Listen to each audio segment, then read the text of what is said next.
The Ugandan economy is largely reliant on agriculture, yet interest in farming among youth is low. Uganda has the world's second youngest population with 8 million youth aged 15 to 30 and the growing job gap. Each year, 400,000 youth enter the labor market and compete for 80,000 formal jobs. With a high population growth rate, job seekers are expected to reach 48 million by 2040. Reliant on agriculture, Uganda sits at a critical juncture. Uganda's path forward lies in creating agriculture sector opportunities for rural youth. But rural youth are generally not interested in agriculture as a primary career given perceptions of hard work and little financial reward.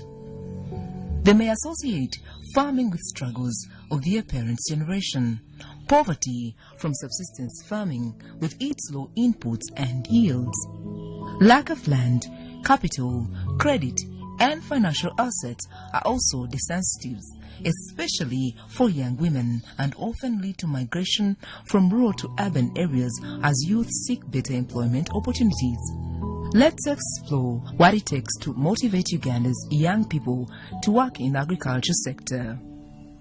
Today in our episode of Farm Matters, we showcase resilient agriculture through farmers' education.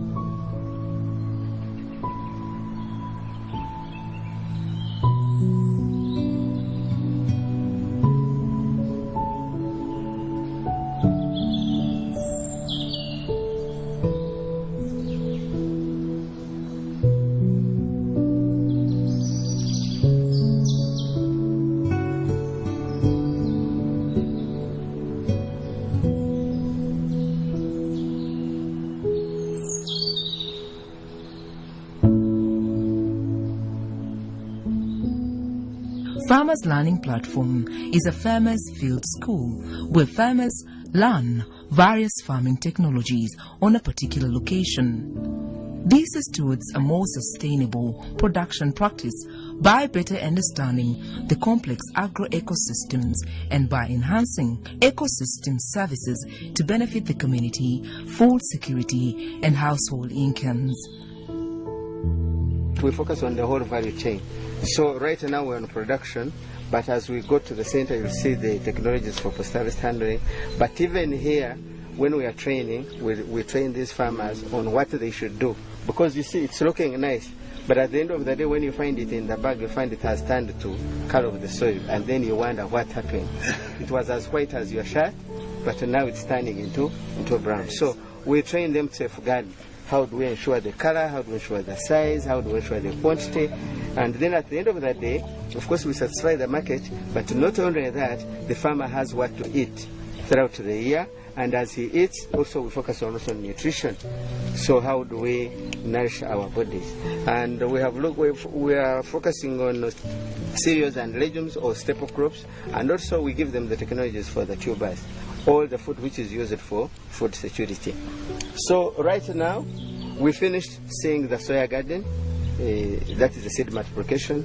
Of course, you know there is a challenge of access to seed by the farmers. So why we're introducing seed multiplication is that we can introduce what we call a seed bank within the communities, so that communities don't need to rush to Kampala to look for seed, but the seed can be that which can be produced in Kore should be easily available in Kore as a business, and also we have other farmers accessing it. So we finished soya, now we're on maize. So maize, we are looking at the good practices. I think if you look around, you see that the garden doesn't look with the same as those surrounding areas. And as you said, we are sharing experiences, we are sharing lessons, and then at the end of the day, then the farmer must have an income, must have good nutrition, and must have access to food throughout the year. Researchers have had an undertaking of developing a plant population that is optimum per unit area of land. So studies in maize have come up with 75 by 25 centimeters as optimum. Now, apart from that, they have also come up with 75 by 50 centimeters. Now, in the previous case where it is 75 by 25, that's where you find only one plant. One seed. Then in the second case where you find it is 75 by 50, that's when you find 2 plants. But in either way, there is compensation. There is compensation for this space and also maintaining the optimum plant population per unit area, especially an acre. So either way, you will get the same yield. And of course, once we have good plant cover, then we are minimizing the number of times you have to control the weeds, but also the moisture conservation in the soil. So these are standard recommendations that researchers have come up with for different crop commodities. You will find soybeans, recommended spacing is 60 by 5, but you also find alternative spacing for people who think 5 centimeters is too small. We recommend 50 by 25, and in that case you drop 2 to 3 seeds per hole. That is for soybeans. Oh, yeah. Yeah, so the whole idea really is to maintain optimum plant population per unit area. Focusing on projected yield. Okay. Yeah, because originally we would find farmers planting a meter away. Now 1 meter from plant to another plant, when we are advocating for food security and nutrition, and the population is increasing per household, we will not be able to feed our people. In fact, we've seen farmers' innovations which actually come from modification of what research has done. To me, I actually see learning on the field as one of the best practices to do participatory research, which really improves what happens in the lab, but also what we teach in the classroom to our students. The farmers are doing some spacing, but also making their own adjustments, showing that farmers are rational and they can make their own decision according to what they have to do. They actually know the agronomical practices, but sometimes the application is the challenge. Like when you look at this field here, the farmer knows exactly what to do, but he has not been timely in application of some of the practices. But I've also looked at the maize variety that he has. He says he has Longi 5. But when I look through the field, some of the maize does not have the characteristics of Longi 5. And from the farmer's view, I'm really impressed that he really did gap filling with the kind of maize that he really had.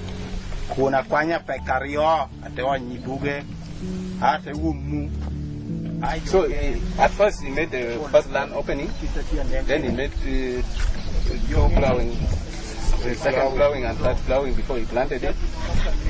That one, the first plowing, the second plowing he did it after the 2 weeks after land opening. Then what he did, he planted on spacing of 75 by 60, 2 seeds per hole. And the fertilizer he applied is NPK, NPK maize, and actually he was using 2 bottle leads. And between the seeds there, since he was dropping 2 seeds, he had to spread the fertilizer at the base and cover it. Then he placed these 2 seeds.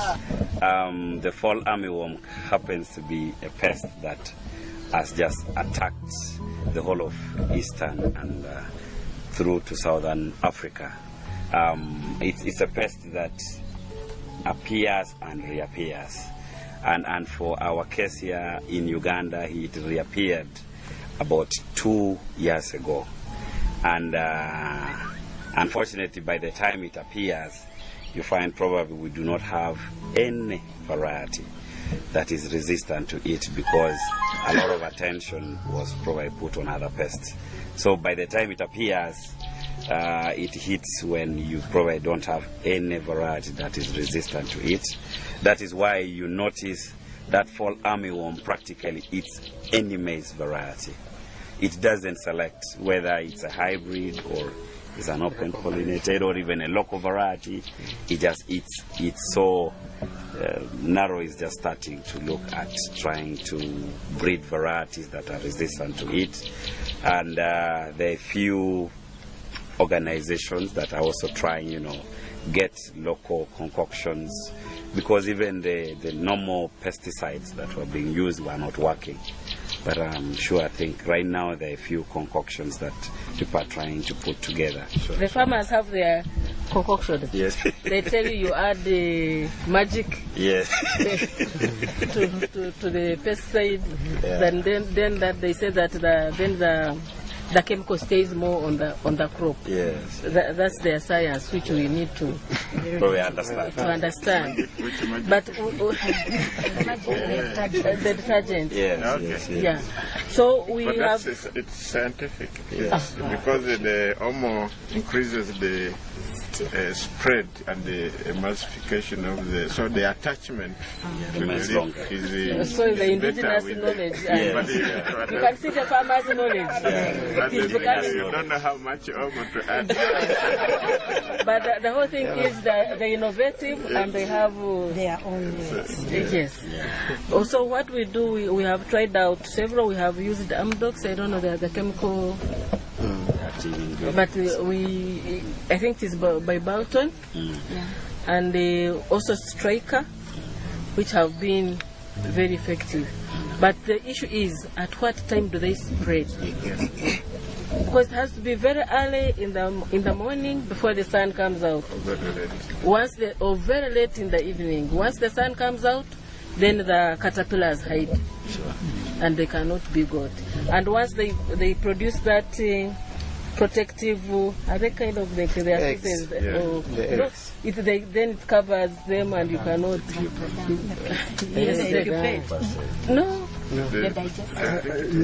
If you look The at waste. that army wall, Yes. it's waste. It's the waste. It's on Yes. top. It hides underneath in a full place. It's a protective mechanism for it. Yeah. Immediately the farmers should see that effect on the leaf, they should spray. It's an indication that the caterpillars are there. And then the life cycle is that after about 5 days, they lay more eggs. And one moth can lay about 20,000. So after the first one, you can take like 5 or at most 7 days. You spray again, so that you kill those that will have come out. So the control regime, really, the farmers have to understand it, But sometimes you find the farmer sprays today and takes another month before spraying, doing a second spraying. Okay. Start with digging. Yeah, we plow the garden twice. Then we make the heaps around the garden. Now from there, then we make the line like this. Now then we plant. First we put fertilizer first. Yeah. Then secondly, then we pour a little soil a bit. Then we put the corn, maize, one to the other side, one to the other side. Then we cover the seed. Now after putting, then we press again. We plow the maize. Then we put the urea. Yes. Okay. Why this one is like this? Yes. Yeah. Then you can see them. This one is very good. Not better, it is very good because the germination of the plant of nowadays, and if we compare with the germination of the plant last time, this one is good. That one was not good. The community, once someone visit you, you take him or her to the garden, then you teach her. Then you tell him the better the thing is we are getting. We got it from SASAKAWA. We always regular getting knowledge. Getting knowledge regularly. Okay. Our training is being regular now. Okay. One of such technology has been set up in Oyam and Kole district of LANGO region, where a joint program of the National Agriculture Research Organization, SASAKAWA Africa Association, and Makerere University have formed climate-smart villages. We bring you a guided tour of the Farmers Field Day and how they're using different technologies to address climate change, seed selection technologies, disease and pest control, and the entire production value chain. The farmers visit different farmer fields to establish the performance of the technologies. The farmers available funding projects and encourage them to set up more. So now let him explain what is this.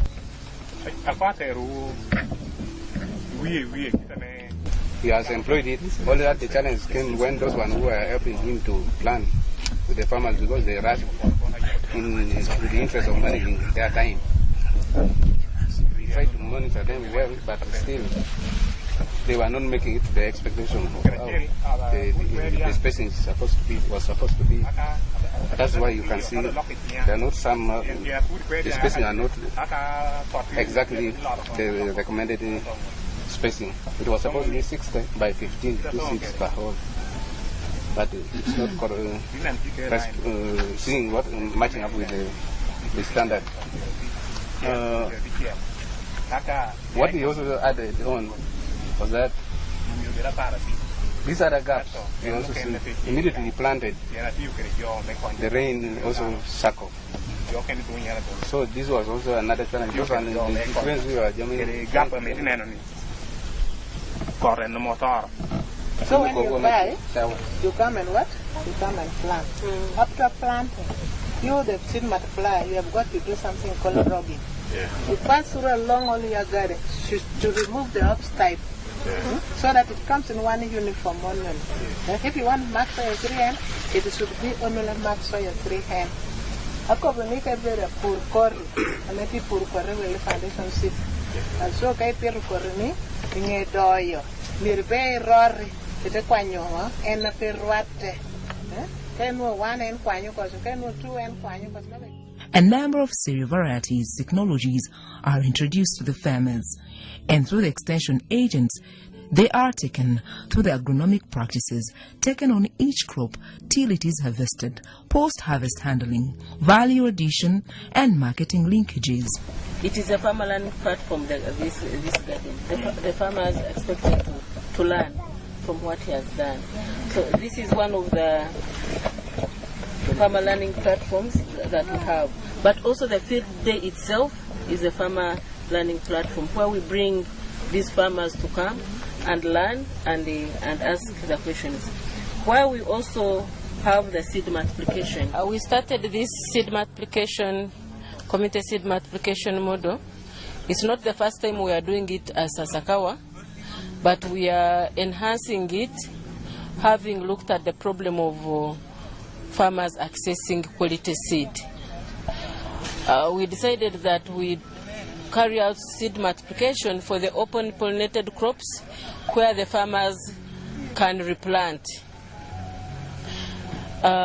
We are carrying out seed multiplication for soybean, for rice and beans and groundnuts as well. When we identify a group in a community, and then we identify a host farmer where we can put the garden, and you give all the inputs that are necessary to come up with quality seed. However, we don't give it all free. We cost share with the farmer. He has to pay 50% of all the inputs that we give. And we work with the district local government. The Ministry of Agriculture delegated the district agriculture officers to supervise right from land preparation up to harvest the seed that is being produced. The whole idea is to come up with quality declared seed so that these groups can get a certificate that they are producing a good seed that can also be sold to the rest of the farmers. So what will happen is that these people are looking after this seed multiplication garden. The DAO is in touch with them. The district agricultural officer, Oyam, is in touch with them. He inspects, like he inspected at the flowering stage to see whether there are some off types. We discovered some off-types and they were uprooted. Some off-types were uprooted, and now we have quality seed. There are no off-types, and what will come here will be quality declared seed. So the farmer groups will divide some amongst themselves.